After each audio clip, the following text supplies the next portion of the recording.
Juriscast, o seu podcast jurídico.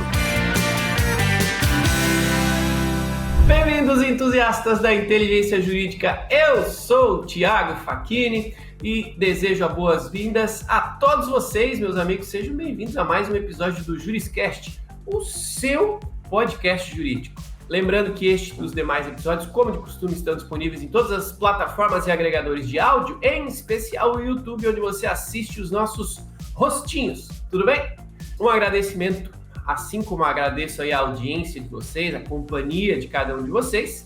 Quero agradecer o apoio do curso de Direito da Univille, que apoia esta e todas as demais discussões jurídicas qualificadíssimas que a gente faz por aqui. Então, muito obrigado. Esse curso tem 25 anos de história e tem o selo OAB Recomenda. Então, para saber mais, acessa lá univille.br/direito. Bom, meus amigos, hoje nós vamos falar sobre um tema do momento, um tema pouco conversado ainda sobre o aspecto jurídico. Nós vamos falar sobre o metaverso. E para isso, como de costume, temos aqui um especialista, e um especialista especialíssimo esse aqui, porque ele é um inconformado, apaixonado por tecnologia, um amigo pessoal meu, tenho uma alegria de estar aqui com ele, o Dr. Gustavo Fuscal. Ele que é advogado, secretário do Sino SC, né, o grupo Chief Innovation Officer de Santa Catarina, membro da Comissão de Direito Empresarial do IAB e membro da Comissão de Assuntos Legislativos da OAB Santa Catarina. Então, quero, junto com a audiência aqui, agradecer a sua presença, lhe dar as boas-vindas. Seja bem-vindo, Dr. Gustavo Fuscal, a mais um Juriscast. Obrigado, Thiago Facchini. Poxa, depois dessa apresentação, né, fiquei até meio rubro aqui para começar a falar. Obrigado pelo convite. Esse tema, de fato, é um tema do momento, né? Como o pessoal diz, hypado no limite. O pessoal está empolgado para entender o que, de fato, isso vai repercutir no seu dia a dia, né? Muito se ouve falar, muito se vê falar, mas o que é o metaverso, né, Thiago? É isso aí, meu amigo. A gente tem, inclusive, você que está ouvindo, assistindo esse episódio, hoje eu e o Dr. Gustavo Fuscal, a gente vai contar aqui com a presença de colegas renomados, inclusive entre eles o Dr.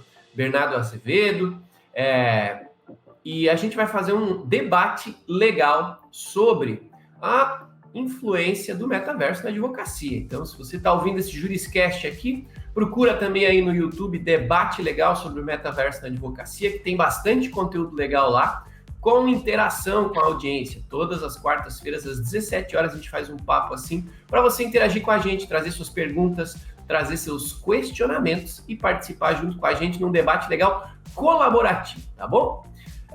Bom, considerando a nossa audiência aqui, doutor Gustavo, tem gente de todo tipo aqui do direito. Tem estudante de advocacia, sim, mas o grande volume de quem ouve aqui o Juriscast são advogados de escritório de advocacia e advogados que trabalham em empresas, né, em departamentos jurídicos, prestadores de serviço. Vamos dar um pouquinho de contexto para a nossa audiência, explicar primeiramente o que é o metaverso, como que nasceu, do que se trata e que pé que a gente se encontra nesse momento com relação a esse tema? Sim. O metaverso, né, ele de fato já é experienciado por todos nós, né? Tem, lógico, um ambiente de realidade imersiva, né, que é experienciado por meio do óculos de realidade, que também já está aí já há algum tempo. Mas, assim, só para dar um exemplo de que não está tão distante assim quanto as pessoas imaginam, creio que a maioria das pessoas aqui utiliza o Waze para se locomover. O Waze já é um metaverso, já é uma forma de experienciar uma realidade virtual no ambiente real. E o metaverso, na forma concebida, né, como se nomenclaturou, a primeira vez que se usou esse termo, é importante a gente resgatar o porquê, foi no romance Nebraska, de 1992, de Neil Stephenson, que nele faz um romance de um futuro distópico em que as pessoas vão se relacionar por meio de uma plataforma de realidade virtual muito parecido com esses ambientes de videogames que a gente, na nossa adolescência, já experienciou de alguma forma. Na verdade, na linguagem técnica de desenvolvedores, seria o front-end, ou seja, a forma como se apresenta, como se manifestará visualmente a Web3. Ora, então se eu estou dizendo que existe uma Web 3, é porque já estamos numa Web 2 e possivelmente já experienciamos, de fato, uma Web 1. Então, uma forma de tangibilizar isso aí para todos nós é o seguinte: a Web 1 era aquela internet primeira, que você entrava no seu computador, desktop, fazia aquele barulho de atirei o pau no gato para entrar no modem discado por telefone, não é?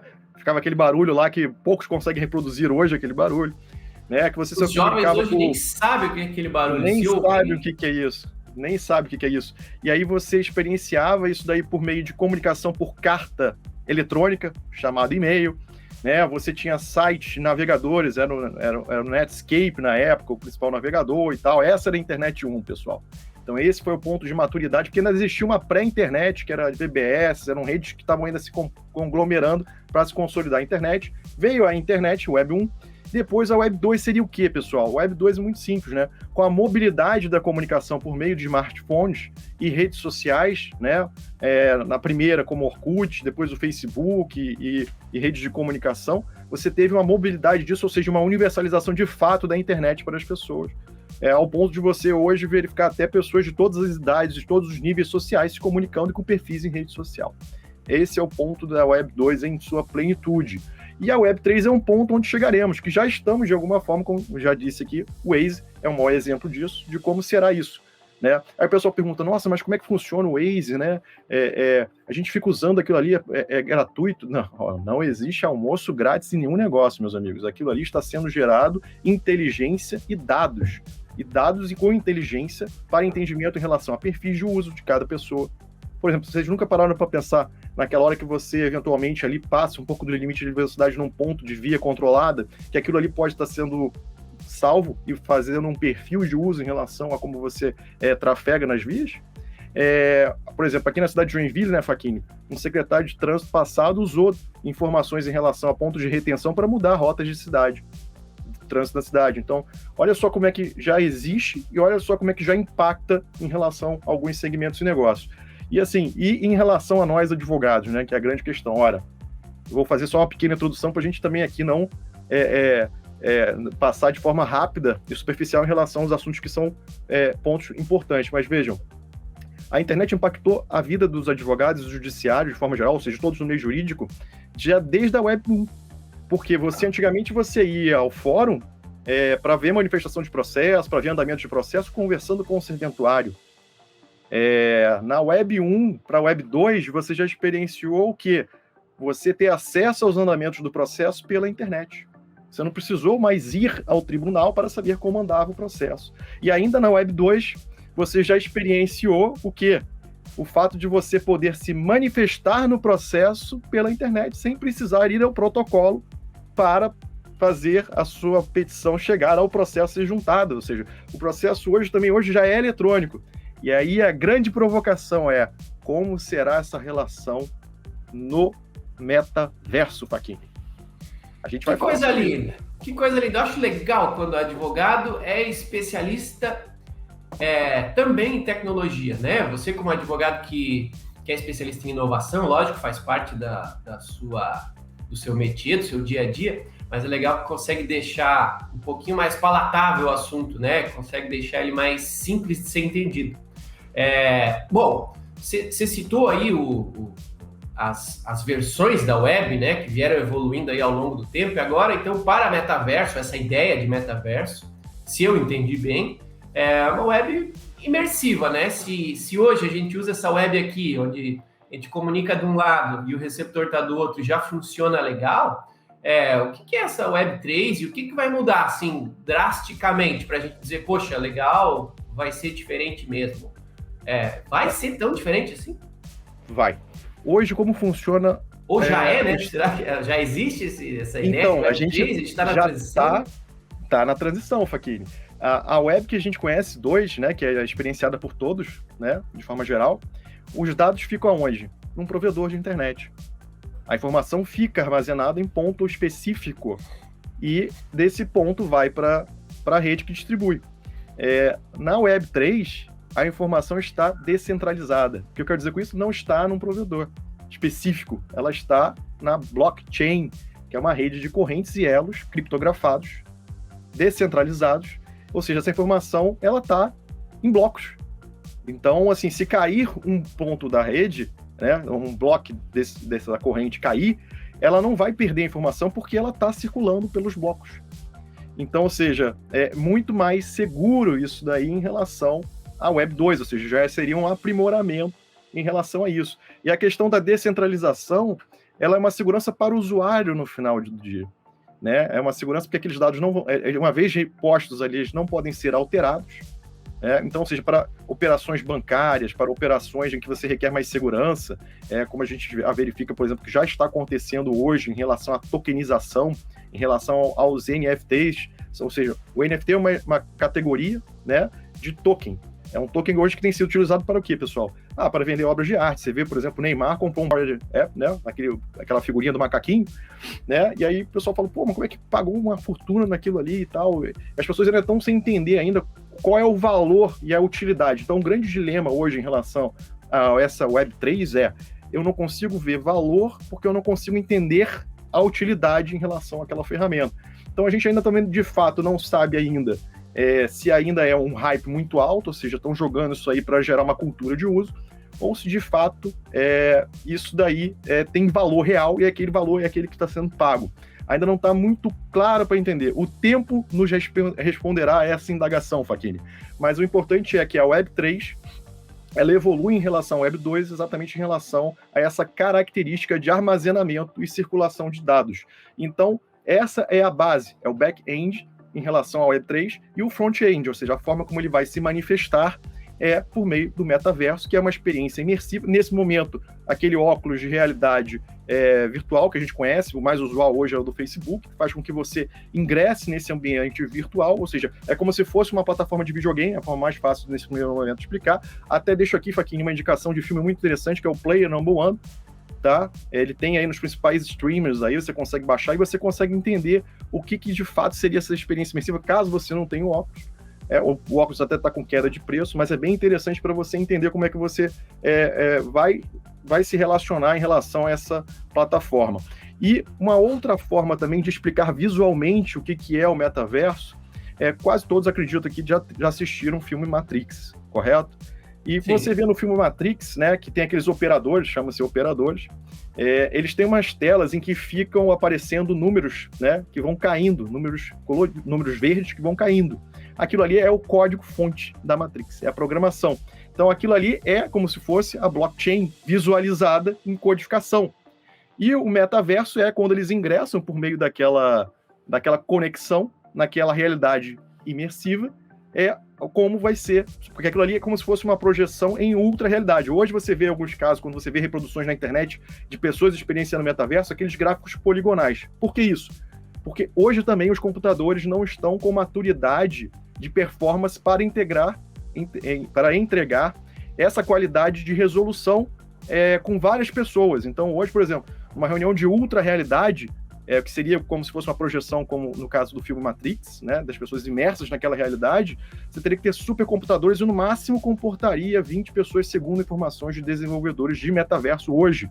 Então, estamos, como disse, nessa zona de transição, mas hoje já vivemos experiências na Web3, como disse aqui, o caso do Waze.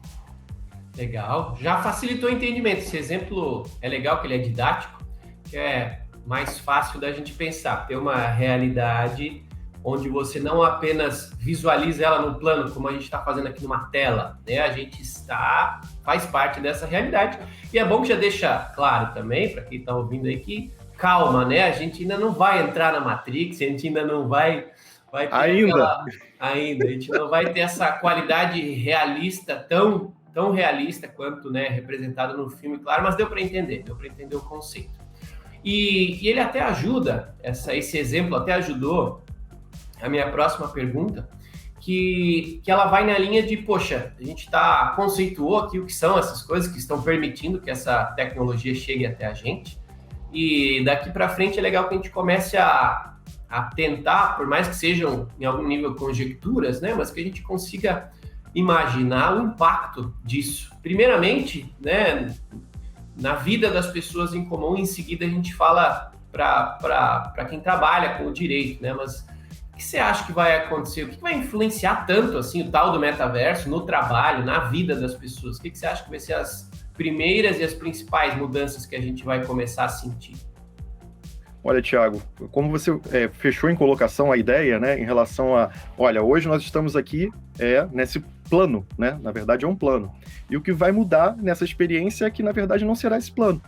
Será um ambiente de realidade diferenciada, vamos chamar assim dessa forma, né? Por isso que metaverso, né? A expressão meta quer dizer além do verso, ou seja, dessa versão que estamos vivendo aqui da real, também, que é um conceito filosófico vago, para uma realidade imersiva, ou seja, ao invés de nós estarmos aqui hoje, eu e você, em plano, com a nossa audiência nos assistindo de uma outra tela plana, nós estaremos num ambiente em que eu terei um avatar, você terá uma expressão em um avatar, e a nossa audiência possivelmente estará conosco nesse espaço.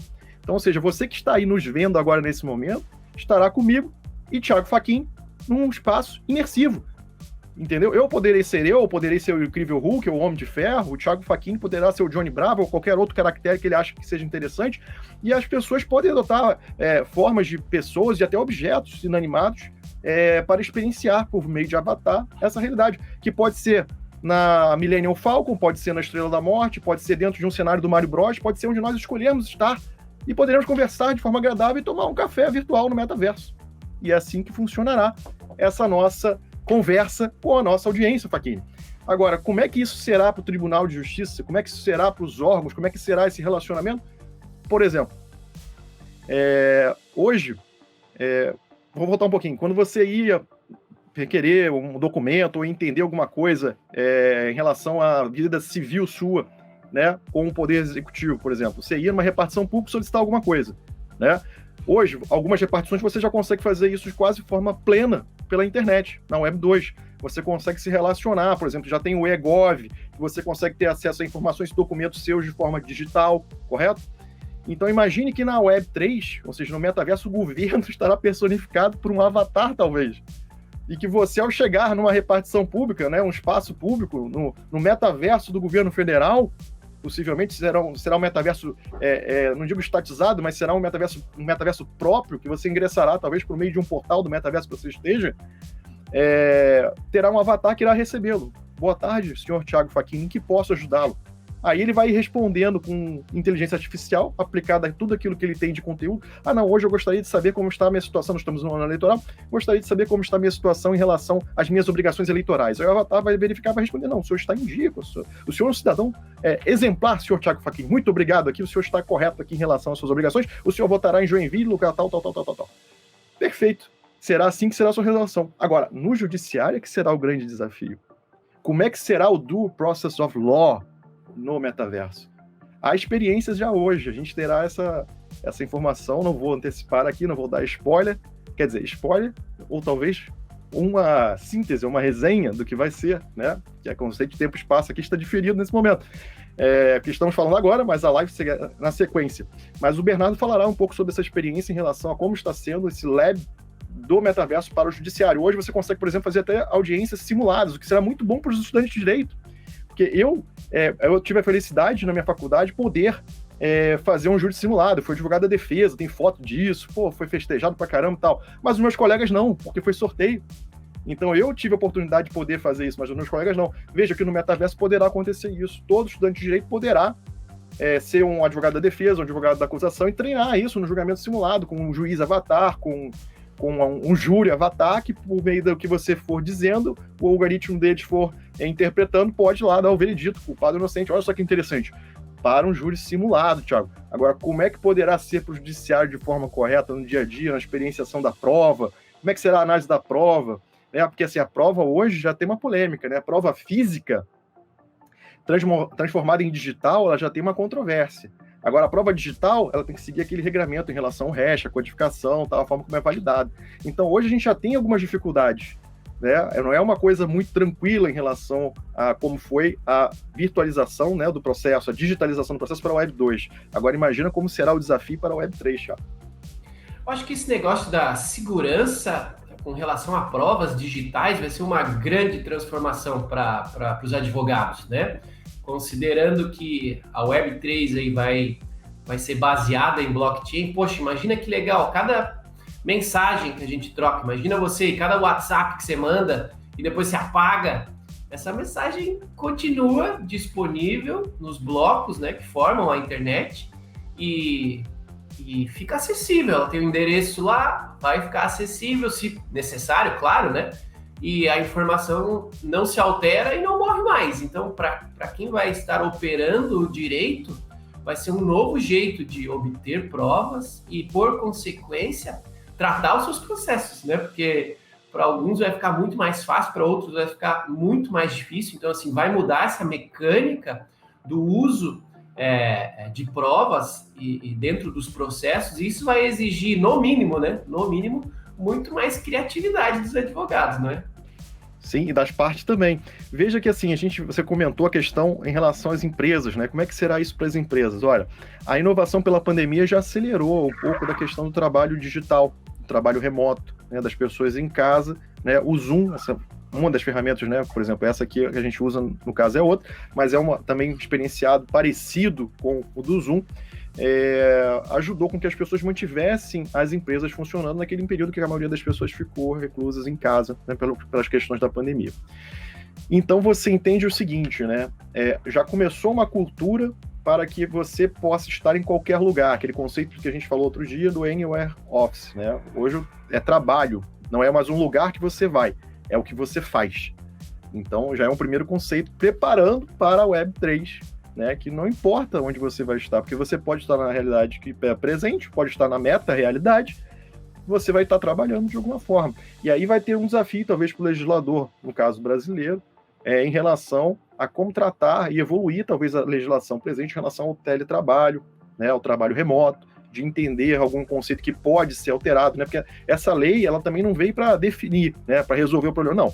Ela veio para dar uma arrumada, mas ela também tem que ser sempre revalidada, por isso que ela não pode ser muito específica, ela tende a ser sempre a mais genérica, para não ficar obsoleta de forma muito rápida. Mas eu acredito que, para essa experiência do metaverso, ela tem que ter algum retoque aí, talvez, só para arredondar algumas arestas que podem ter em relação a dúvidas interpretativas em relação à questão do trabalho no metaverso. Legal.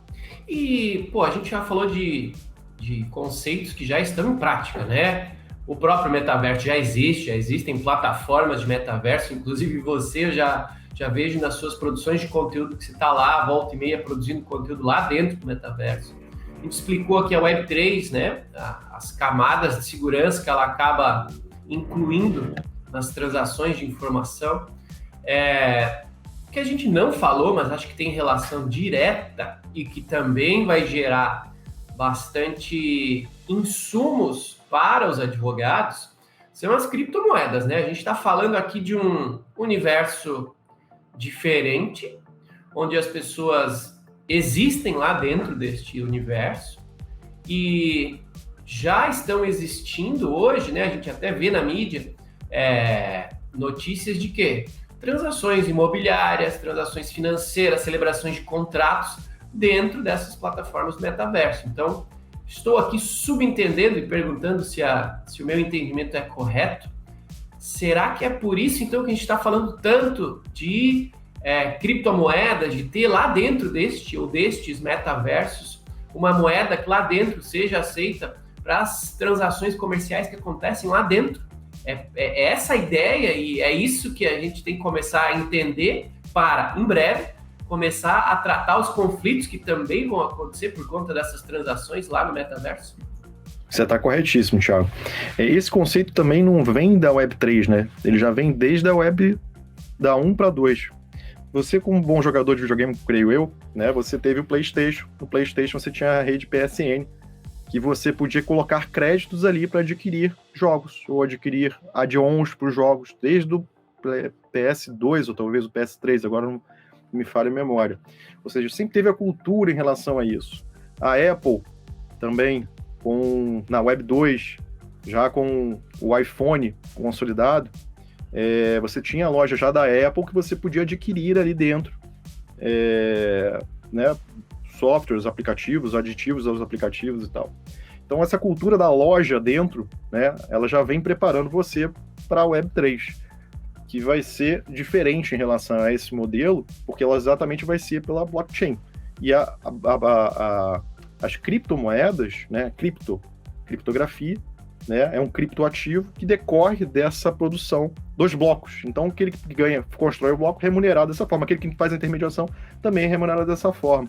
Então, você tem uma loja ali que são para os prestadores de serviço. Vamos chamar assim só para ficar mais tangível, né? Ficar mais... eu não queria dizer a palavra concreto, porque não é concreto. Mas, assim, é só para a pessoa conseguir visualizar essas ideias que ainda estão em conceitos vagos para alguma coisa mais perceptível, mais compreensível, né, em relação ao que de fato é e do potencial. Lembra que eu falei, a questão da utilidade, ver valor? É exatamente por isso. Então, hoje, de fato, valor há para quem já interage nessa questão em relação ao Web3, em relação à produção de blocos, em relação à intermediação, em relação às utilidades que há nessas plataformas, que há outras modalidades, por exemplo, alguém que faz a construção disso daí é remunerado, aí tem a equipe dele, pode remunerar particionado também. E isso é o seguinte, né? A tokenização vem nesse sentido. Então, você verifica que algumas operações, mesmo que não estando plenamente na Web3, elas são remuneradas em cripto, né, a base do cripto. Então, houve um entendimento do mercado financeiro, de forma geral, de entender aquilo como valor, né, porque, vejam, é uma tecnologia futura, né, prevista para o futuro, para utilidade futura, já com utilidade presente. Então, começou-se a colocar ali, acreditando que poderia ser reserva até de valor. Então, houve um boom em relação a isso, né, muitas pessoas comprando, escassez, então são fundamentos econômicos e financeiros para você entender e começar a gerar valor por si só, correto?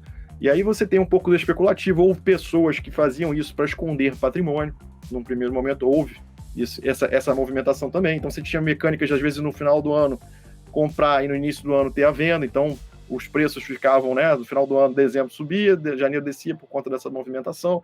Aí houve entendimento também de que isso daí não seria uma coisa muito correta diante a governança internacional, então houve uma melhor política em relação à observância dessas práticas, né?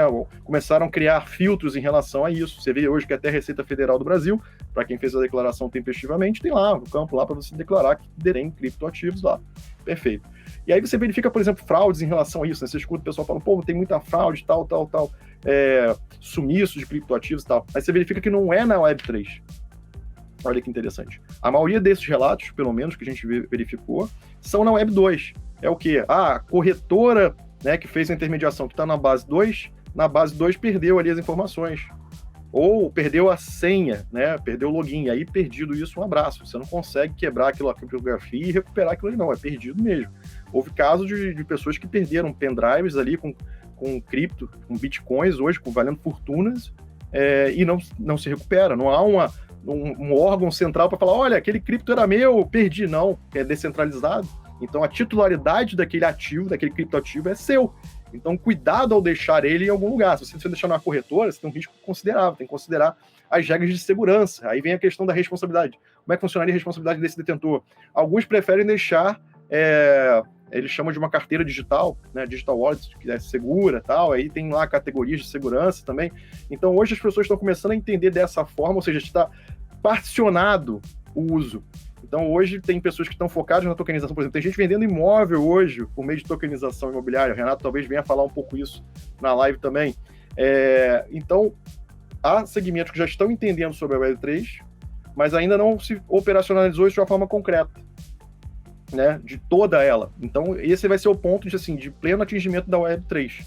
Mas sim, hoje você tem, além dessa questão das moedas, dos criptoativos, também há os tokens, que são para a proteção de direitos antimateriais, como, por exemplo, obras de arte, como, por exemplo, fonte. Sabe essas fontes que a gente usa? Há pagamento de royalties para algumas fontes. Algumas são de licenciamento gratuito. A maioria que a gente usa nesses editores de texto, a princípio, são gratuitas. As outras, né, que são um pouco mais elaboradas, mais detalhadas e tal, a princípio você tem que pagar royalty ao designer que fez aquilo ali. Isso, às vezes, é uma forma difícil de você controlar. Às vezes o cara tem que ter um escritório de propriedade intelectual, notificar, olha... E geralmente ele faz isso nos grandes, porque ele consegue identificar, tá usando ali, não tem autorização, ele vai fazer aquela notificação e resolve. Por exemplo, a Netflix, se não me engano, antes de fazer o redesign, ela pagava uma fortuna para o uso da fonte lá do logo da Netflix. É um exemplo que todo mundo já reparou, que houve uma mudança, um dos fundamentos foi isso, ela desenvolveu a própria dela. Na NFT é muito fácil. Aí o pessoal briga, né, Thiago? Fala assim, pô, mas assim, aquela imagem ali, como é que é a titularidade? Eu dou um print naquilo ali. O print funciona na Web 2. Na Web 3 você não tem como dar um print daquilo ali. Então, você até tem como dar um print, mas não tem como comprovar a propriedade. A propriedade é daquele detentor do NFT. Então, assim, tem até artistas hoje que já estão fazendo, só para dar um exemplo de coisas que já estão acontecendo, né? Obviamente, assim, são de mercado geral, mas assim, a gente já vai entendendo o que pode acontecer juridicamente e o que pode impactar também os escritórios de advocacia e as empresas. O artista ele tem duas opções hoje. Eu conheço um artista que faz dessa forma. Ele pode entregar o quadro real ou o token, o NFT dele, para a pessoa. A pessoa escolhe. O que ela escolher, ele vai queimar o outro. Então, por exemplo, se eu quiser um quadro do artista real, ele vai queimar o NFT. Se eu quiser o NFT, ele vai queimar o quadro. É quase como se fosse uma competição para o que vai gerar valor. O real ou o virtual. É quase que um dilema que o artista cria, é uma provocação que ele faz. E eu acho que é interessante isso, e com esse exemplo eu quero mostrar o momento que nós estamos vivendo, que é exatamente esse momento de transição do real para o virtual. A Web3 vai significar praticamente isso. Não quero me arriscar tão filosoficamente nesse aspecto, mas talvez possa importar para algumas pessoas a renúncia do real para o virtual.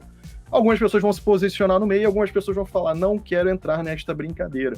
Mas fato é, Facchini, que de fato será uma mudança significativa para a sociedade que a gente vive hoje. Sensacional. E falando de mudança, então, para a gente até dar um passo mais prático nessa nossa conversa aqui, já apareceram notícias, e você, como está envolvido recorrentemente, né, nas discussões sobre o tema de metaverso e tudo mais, já tem notícias sobre o mundo jurídico em algum nível se envolvendo lá no metaverso, abrindo escritório, fazendo transação, parará. Que exemplos, para o momento, claro, né, imagino que eles vão ser em alguns níveis mais simples ou mais superficiais, ou ainda não tão aprofundados, mas quem já está usando o metaverso no mundo jurídico e para quê? O que já tem de exemplo prático para a gente conhecer aqui? Sim, existe um escritório em São Paulo, né? Não vou fazer propaganda dele, você dá um Google lá, é o primeiro escritório que está no metaverso. E ele faz atendimento da seguinte forma, né? Você entra, lembra aquele exemplo que eu falei do governo, da experiência de entrar no metaverso do governo, tem um avatar. No caso deles, eles têm uma parede, um mural, em que tem o descritivo dos serviços ali. Então você já pode meio que alinhar o que você quer em relação àquele serviço, ou entender, antes de entrar na reunião imersiva, o que você pode ali esperar daquele escritório, que já dá mais ou menos o core business daquele escritório. Então é bem interessante desse ponto de vista. A única questão que me gera um pouco assim espírito cético em relação ao metaverso é a questão da segurança das informações. Por quê? Nós, advogados, temos uma questão da confidencialidade. Então, toda a nossa conversa com o nosso cliente, ela tem essa proteção legal. A gente sabe que essas estruturas funcionam para captar e coletar dados para gerar entendimento sobre usabilidade e, com isso, vender serviços, vender produtos e tal. Então, dito isso, não se tem hoje, nesse momento ao certo, 100% de certeza e segurança em relação a, por exemplo, se você usar um metaverso de uma plataforma, por exemplo, como a Meta, né, ex-Facebook, se de fato aquelas informações vão ficar distritas ali, até que ponto essas informações vão passar e para quem vai ser passada aquela informação. Então, feita essa ressalva, é uma questão importante. Então, talvez para os advogados, o importante seja desenvolver metaversos em plataformas próprias, certo?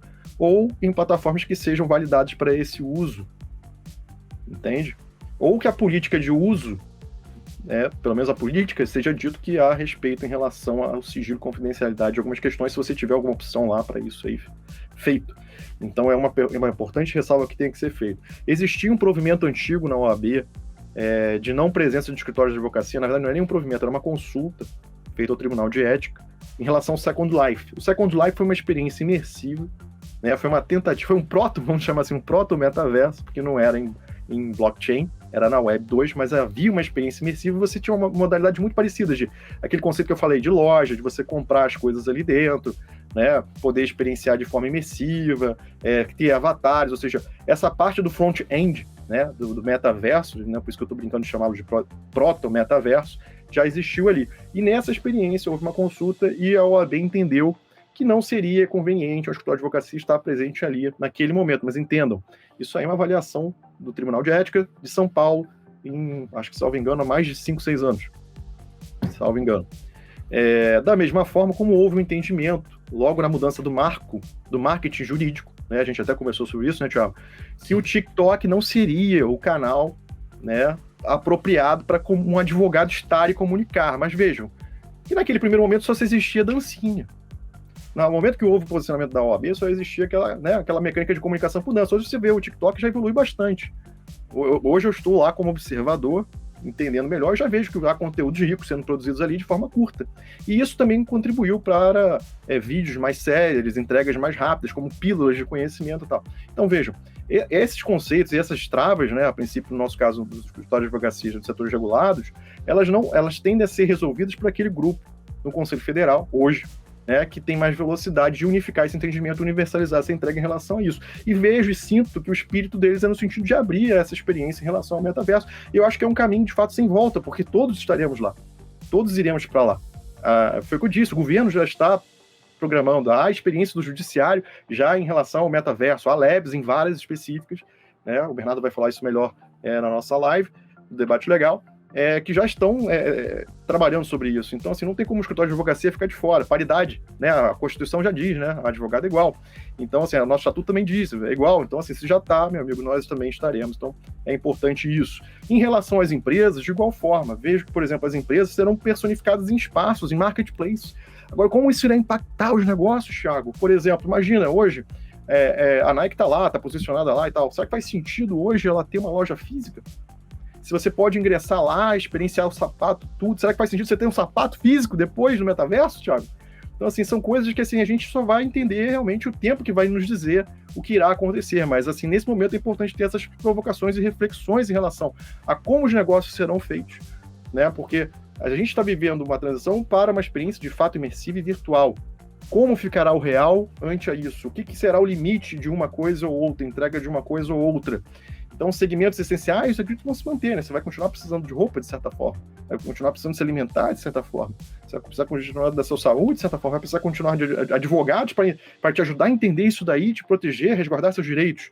Né? Entender como é que vai funcionar os negócios na criptografia, né? Os smart contracts, como é que você vai operacionalizar e dar os inputs corretos sobre o legal mind, né? A mente legal que vai fazer os smart contracts. Então, os advogados vão ter que ser programadores, vão ter que interagir com programadores. Meus amigos, esse é o Dr. Gustavo Fuscaldo falando com a gente sobre o metaverso, sua concepção, seu atual momento e alguns aspectos jurídicos aqui, um pouquinho de futurologia, mas já sendo vivenciada, né, em algum nível. Então, super legal. Quero agradecer você que tem nos acompanhado até agora e quero pedir um pouquinho de carinho da sua parte se você puder avaliar esse episódio, né? Esteja você consumindo ele onde estiver, dê aí o seu joinha se você está gostando dessa conversa, avalie aí com as estrelinhas e, acima de tudo, comente, né? Faça um comentário aqui sobre o que você está achando desse episódio e que outro tema, né? Ou que aprofundamento do tema de hoje que a gente não conseguiu trazer aqui, que você gostaria que a gente trouxesse para os próximos Juriscasts. Comenta aí que eu leio com muito carinho todos os comentários de vocês, faço questão de trazer para cá novamente as temáticas que vocês mais pedem. Então, colaborem aí, que vai ser um prazer ter a participação de vocês. Bom, o tempo voa, meu amigo. Vamos falar um pouquinho sobre futuro e conhecimento jurídico de futuro e tudo mais. Então, imagina que tem gente que está aqui ouvindo esse negócio, pensando, putz, Matrix, que troço diferentão, ou vai ter gente que está pensando, legal, gostei, tecnologia comigo, quero saber mais.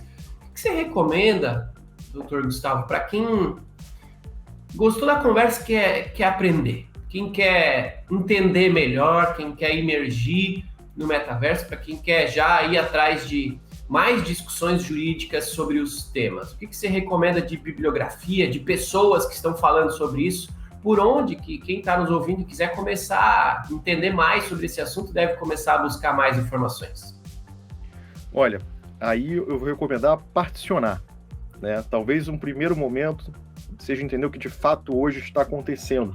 Então, se você começar a entender sobre criptoativos, já seria um bom começo a projetos de lei. Depois a gente siga-nos nas redes sociais, a gente compartilha, né, Thiago? Tanto o Thiago, eu, a ProJuris, compartilha conteúdos nesse sentido. Então, assim, é importante entender hoje como está o tratamento do criptoativo, porque ele já toca hoje o dia a dia. As pessoas já se relacionam, já há tributação em cima de ganhos em relação a compras e vendas desses criptoativos. Então, entenda primeiro isso, porque isso vai ser a base do metaverso, certo? O front-end, o metaverso, ele está sendo projetado, programado. Então, depende de tecnologia, depende de cultura de uso, depende da aceitação das pessoas, depende da universalidade do acesso. né? Ou seja, que todos tenham o óculos para de fato experienciar a evolução do óculos para alguma coisa parecida mais com isso que eu estou usando. Então, comece por entender criptoativos, entender sobre tokens, sobre tokenização, sobre o que toca isso, já há coisas acontecendo, sobre smart contracts, certo? A professora Patrícia Roveda e Patrícia Peck, elas têm conteúdos interessantíssimos sobre esses temas. O professor Caio Sanas também escreve muito bem sobre criptoativos, ele até tem um livro sobre o futuro dos contratos. É muito interessante você começar por aí. Metaverso, você vai encontrar temas, né, mais nesse estado da arte, como estou dizendo, mais reflexivos, mais opinativos, porque ele ainda está em desenvolvimento, meus amigos. Projetos reais? Já citei para vocês aqui alguns casos, mas ele ainda está em construção, e como está em construção, é um momento de reflexão e provocações para a sua evolução. Pesquisem sobre esses assuntos. Há conteúdos no YouTube, também aqui, nessa plataforma, que você consegue entender como as pessoas estão lidando com isso e como isso está se desenvolvendo. Tanto é que é Trend Topics em 2022. Há cursos, a gente prevê também lançar cursos sobre esse assunto para ajudar as pessoas a entender e gerar o senso de comunidade, que eu acho que o mais importante disso tudo é irmanarmos nessa questão de entender e discutir juridicamente essas questões. Por exemplo, a aplicação da lei, né, qual lei será aplicada, as questões criminais, que são as mais sensíveis, né, casos de assédio ocorrendo, em importunação sexual, né, porque se não houver hierarquia, já cai num outro tipo penal. Então, é importante a gente entender qual lei será aplicada, por exemplo, o caso de injúria, calúnia e difamação, né? Então, alguns exemplos serão parecidos e similares à Web 2, mas muita coisa ainda precisa ser revisitada, como eu disse, porque a Web 2, a experiência pode ser diferente a depender de como o metaverso venha a ser desenvolvido e você ingressar nele, né, tchau. É isso aí, meus amigos. Este é o Dr. Gustavo Fuscaldo compartilhando um pouquinho do conhecimento dele sobre inovação, tecnologia e o metaverso no mundo jurídico. Em nome da audiência, Dr. Gustavo, muito obrigado por ter comparecido aqui a mais um episódio do JurisCast e compartilhar com a gente tanto aí do seu conhecimento. Muito obrigado. Eu que agradeço, Thiago. É sempre um prazer estar aqui conversando com você, virtualmente, presencialmente, né? E, mais uma vez, obrigado pela oportunidade de estar aqui e compartilhar essas informações. Espero que vocês aí tenham gostado disso. E deixa aqui o seu sininho, né, inscrito no canal, que é importante para continuar seguindo as atualizações da ProJuris. Deixa um joinha e envie esse vídeo aí para alguém também que tem interesse em entender um pouquinho mais sobre o metaverso. É isso aí, não deixe de seguir também o Dr. Gustavo Fuscaldo, @Gustavo Fuscaldo. Sigam-me também lá nas redes sociais, @Thiago Facchini, eu estou sempre produzindo conteúdo jurídico aí para vocês. E, claro, meus amigos, muito obrigado. Obrigado por terem nos acompanhado até o final de mais um episódio do JurisCast.